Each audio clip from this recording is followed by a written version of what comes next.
The universe. This is kind of fun. When I turn this on, this gives you an overview. Now, you'll notice you're not really seeing much. I'll put this over here. So now you can kind of see it a little bit. So there, if you look close, we've got 2 blue boxes. See those 2 lines?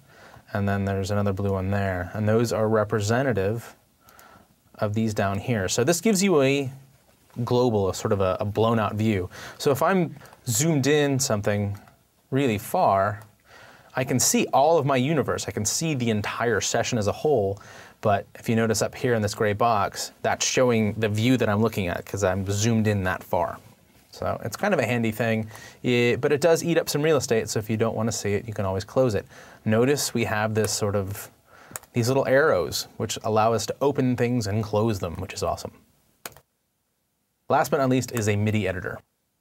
Now, you can have the Midi editor built into, this is new for Pro Tools 9. It used to be you had a floating one, or you can do the edit.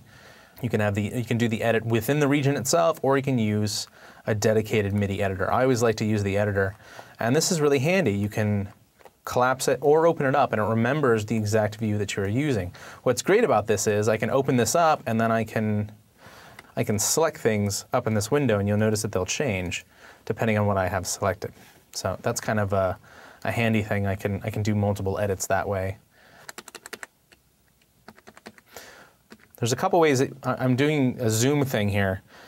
This button right here, this is what we call the focus commands. When this is on, there's a select way of doing certain edits and certain functions within the program that are single keystrokes. Just by hitting one, I don't have to use a modifier. So that's what the focus keys are. Right now I'm using R and T to do my basic zooming in and out. Pretty cool. So another useful key command, if you're not using the focus, is say command and then your brackets. Allows you to do the exact same thing. So just depending on what mode you are in, will allow you to do different functions in regards to your key commands. It's really flexible. There's a lot of, they've added a lot of functionality with the focus commands, which is great. And we'll close this, and that about wraps up this section right here. So next thing we can look at is down here, you'll notice we have sort of our ruler. Now if I click on, you'll notice there's a box right here. This ruler allows us to add certain, like if I wanted to look at my time ruler and say minutes and seconds, or I can add minutes and seconds, I should say. Time code. I can turn all of these on. Now notice, as I start adding all of these, it's eating up real estate. So I don't necessarily want to have them all on main ruler only. So bars and beats, and then you can kind of go through if I want to see the markers window.